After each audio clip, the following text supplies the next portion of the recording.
आज मैं आपके साथ शेयर करने जा रही हूँ गेहूं के आटे से बने और गाजर से बने कैरेट केक की रेसिपी। ये केक खाने में बहुत ही ज़्यादा टेस्टी लगता है और देखिए कितना सॉफ्ट स्पॉन्जी और जालीदार बना है। आप इस रेसिपी को एक बार ज़रूर ट्राई कीजिए, बहुत ही अमेजिंग रेसिपी है। आप इसे बच्चों को लंच बॉक्स में दे सकते हैं, टी टाइम स्नैक्स के रूप में खा सकते हैं। तो फ्रेंड्स, रेसिपी पसंद आए तो प्लीज़ वीडियो को लाइक शेयर और चैनल को सब्सक्राइब कीजिएगा। हेलो फ्रेंड्स, मैं हूँ संगीता और मेरे चैनल पर आपका बहुत बहुत स्वागत है।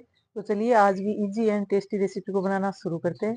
कैरेट केक बनाने के लिए मैंने ये दो लाल लाल फ्रेश गाजर लिए, जिनको अच्छे से 2 से 3 बार पानी से धोकर इनका छिलका अलग कर लिया है। अब एक ग्रेटर लेंगे और उसकी मीडियम वाली जो जाली है, इससे हमें गाजर को ग्रेट करना है। गाजर को ग्रेट करके मैंने ये 1 कप मेजरमेंट के लिए 1 कप गाजर का फुल भर लिया है ऊपर तक। केक बनाने से पहले तो कुछ तैयारियां कर लेते हैं। इसके लिए मैंने एक ये केक टिन लिया है। आपके पास जैसा भी राउंड शेप में, चौको शेप में जैसा भी केक टिन हो या फिर कोई डब्बा हो, उसमें आप इस केक को बेक कर सकते हैं। तो सबसे पहले हम इसको ग्रीस कर लेंगे ऑयल से। केक टिन को ग्रीस करने के बाद इसमें मैं एक बटर पेपर लगा रही हूँ। अगर आप बटर पेपर नहीं लगाना चाहते हैं तो इसको ऑयल से ग्रीस करने के बाद हल्का सा मैदा या फिर आटा डस्ट कर लें। अब बटर पेपर के ऊपर भी मैं थोड़ा सा ऑयल ग्रीस कर रही हूँ। इसे रख देते हैं एक तरफ। इधर एक पैन में मैंने 1/4 कप देसी घी लिया है। आज ये केक मैं देसी घी में बनाऊंगी। आप चाहें तो ऑयल भी डाल सकते हैं या फिर बटर भी डाल सकते हैं। घी को हम मेल्ट कर लेंगे। घी को मेल्ट करने के बाद इसे हम ठंडा कर लेंगे, यानी कि रूम टेम्परेचर पर ले आएंगे।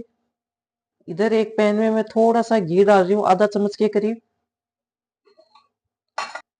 घी के मेल्ट होने के बाद अब हमने जो गाजर ग्रेट करके रखी थी 1 कप, वो इसमें डाल देंगे। अब 2-3 मिनट के लिए इसे घी के साथ भून लेंगे। गाजर को 2 मिनट भूनने के बाद इसे हल्का सा मीठा करने के लिए मैं ये छोटे वाले 2 चम्मच इसमें चीनी डाल रही हूँ। इसे भी मिक्स करने के बाद 2 मिनट और पकाना है हमें गाजर को, ताकि इसका एक्स्ट्रा जो मॉइस्चर है वो सूख जाए चीनी का। गाजर को टोटल 4 मिनट मैंने भूना है। गैस को ऑफ कर दिया है। इसे ठंडा होने के लिए एक तरफ रख देते हैं। अब इधर मैंने एक ग्राइंडिंग जार लिया है, इसमें मैं आधा कप चीनी डाल रही हूँ। 5 से 6 बादाम डाल रही हूँ, ये ऑप्शनल है, आप नहीं डालना चाहें तो हटा सकते हैं। 4 से 5 इलायची के दाने डाल रही हूँ। अब ढक्कन लगाकर इसे बारीक पीस लेंगे। अब इधर मैंने एक बड़ा सा बर्तन ले लिया है, इसमें हमने जो घी मेल्ट करके रखा था वो 1/4 कप ले लेते हैं। इसी में आधा कप चीनी जो पीस कर रखी थी वो डाल देते हैं। इसी के साथ 1/3 कप मैं ले रही हूँ दही। दही रूम टेम्परेचर पर है। आपको इस बात का ध्यान रखना है कि कोई भी चीज़ आप केक बनाने के लिए यूज करें तो वो सारी चीज़ें रूम टेम्परेचर पर होनी चाहिए। ऐसे नहीं कि सीधा फ्रिज से निकाला और आपने यूज कर लिया। अब इन सारी चीज़ों को एक बार मिक्स कर लेते हैं। अच्छे से इनको मिक्स करना है, इनमें कोई लम्स नहीं रहना चाहिए। अब एक बार इसको एक तरफ रख देते हैं। अब हम यूज करेंगे ड्राई इंग्रेडिएंट का। अब ये मैंने 1 कप गेहूं का आटा लिया है। आप गेहूं के आटे की जगह पर मैदा भी यूज कर सकते हैं, लेकिन मैं हेल्दी तरीके से बना रही हूँ तो गेहूं का आटा ले रही हूँ केक में। इसे छान लेते हैं।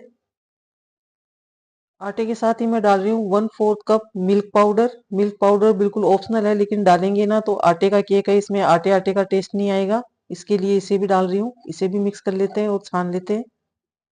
अब इसमें डाल रही हूँ 1 टेबल स्पून बेकिंग पाउडर और हाफ टेबल स्पून डाल रही हूँ बेकिंग सोडा। अब इन सारी चीज़ों को एक साथ छान लेंगे। थोड़ा मैंने पहले छान लिया था, थोड़ा अभी छान रही हूँ। सारी चीज़ें मिक्स करने के बाद तो देखिए, आपको केक बनाने में सबसे ज़्यादा ज़रूरी पॉइंट है मेजरमेंट का प्रॉपर ध्यान रखना है। अगर आपके पास मेजरिंग कप नहीं हो तो आप कोई भी गिलास या कटोरी सेट कर लीजिए घर में रखा हुआ, उसी से पूरी चीज़ें मेजर कीजिए। इधर मैंने एक कढ़ाई गैस पर रख दी है। गैस की फ्लेम को बिल्कुल लो रखा हुआ है। इसमें मैं डाल रही हूँ नमक। ये नमक आपको काला काला सा दिख रहा होगा, क्योंकि इसको मैंने बेकिंग में यूज किया है, तो ये कई बार यूज करने की वजह से काला काला सा हो गया है। अब इसमें एक स्टैंड रखूंगी। स्टैंड नहीं हो तो आप किसी भी कटोरी या प्लेट को उल्टा करके रख सकते हैं और इसे किसी थाली या बड़ी प्लेट से कवर कर देते हैं और इसे प्री हीट होने देते हैं 5 से 6 मिनट के लिए। अब इधर जो हमने वेट इंग्रेडिएंट मिक्स करके रखे थे, इसमें ये ड्राई इंग्रेडिएंट हम थोड़ा थोड़ा डाल के और मिक्स करेंगे। एक साथ नहीं डालना है ताकि लम्स नहीं बने। अब ये सारा डाल देते हैं और इसे भी मिक्स कर लेते हैं। अब इसमें ये गाजर डाल देते हैं जो हमने भून कर रखी थी। अब इसे भी मिक्स कर लेते हैं। सारे मिक्स की कंसिस्टेंसी देखिए इस तरह की थिक होनी चाहिए। ये मुझे थोड़ा सा थिक लग रहा है तो मैं इसमें 1 टेबल स्पून दूध मिक्स करूंगी। दूध भी ये नॉर्मल उबला हुआ और रूम टेम्परेचर पर है। अब इसे भी मिक्स कर लेते हैं। ये जो भी हम फ्रेश फ्रूट के केक बनाते हैं, चाहे बनाना केक हो, चाहे पाइनएप्पल केक हो, चाहे कैरेट केक हो, उनकी कंसिस्टेंसी कुछ इस तरह की होनी चाहिए, गाढ़ी गाढ़ी सी।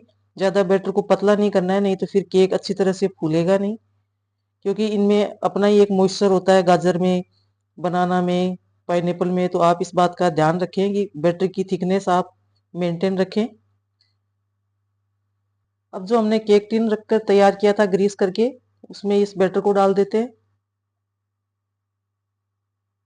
अब इसे 1-2 बार इस तरह से टैप टैप करेंगे। मैं इसे कुछ ड्राई फ्रूट की कतरन डालकर गार्निश कर रही हूँ। आप अपने मन चाहे टूटी फ्रूटी से कर सकते हैं और किसी ड्राई फ्रूट से भी कर सकते हैं। बादाम की कतरन डालने के बाद मैं कुछ टूटी फ्रूटी भी डाल रही हूँ। कढ़ाई को मैंने 6 मिनट के लिए प्री हीट किया है। अब सावधानी से इसे इसके अंदर रख देंगे और स्लो फ्लेम पर इसे 40 से 45 मिनट तक हमें बेक करना है। 40 मिनट से पहले इसे बिल्कुल भी खोलना नहीं है, कवर ही रखना है। उसके बाद आपको टूथपिक डाल के चेक करनी है, मैं आपको आगे बताऊंगी। पूरे 45 मिनट हो गए हैं, एक बार इसे खोल लेते हैं। ये देखिए केक हमारा बिल्कुल रेडी है। एक टूथपिक इसके सेंटर में डालकर देखिए, ये बिल्कुल क्लीन आ रहा है। इसका मतलब केक जो हमारा परफेक्टली बेक हुआ है। अब इसे कढ़ाई से बाहर निकाल लेते हैं। अब इसे ठंडा होने देते हैं, उसके बाद इसे डीमोल्ड करेंगे। केक पूरी तरह से ठंडा हो चुका है। अब हम इसे डीमोल्ड कर लेंगे। इसके ऊपर एक प्लेट या थाली रखेंगे और इसे उल्टा कर लेंगे। ऊपर से थोड़ा सा टैप टैप करेंगे। इसका बटर पेपर हटा लेते हैं। बहुत ही प्रॉपरली हमारा केक बेक हुआ है और देखिए कितनी अच्छी जाली आई है, कितना ये सॉफ्ट बनकर तैयार हुआ है। बिल्कुल सॉफ्ट, स्पंजी, मोइस्ट और जालीदार बनकर ये तैयार हुआ है केक। आप भी इसे बनाएं, खाएं, अपने बच्चों को खिलाएं, सबको खिलाएं। स्वस्थ रहें, मस्त रहें। और आप इस केक को बनाकर एक बार और फिर इसके पीसेस काटकर 8 से 10 दिन के लिए फ्रीज में स्टोर करके भी रख सकते हैं। बच्चों को टिफिन में दे सकते हैं या फिर टी टाइम स्नैक्स के रूप में भी आप इसे खा सकते हैं। तो फ्रेंड्स, रेसिपी अच्छी लगी हो तो प्लीज़ वीडियो को लाइक, शेयर और कमेंट करके मुझे बताइएगा। और चैनल पर नए हैं तो प्लीज़ सब्सक्राइब कर लीजिएगा। मिलती हूँ एक नए वीडियो में एक नई रेसिपी के साथ। तब तक के लिए धन्यवाद।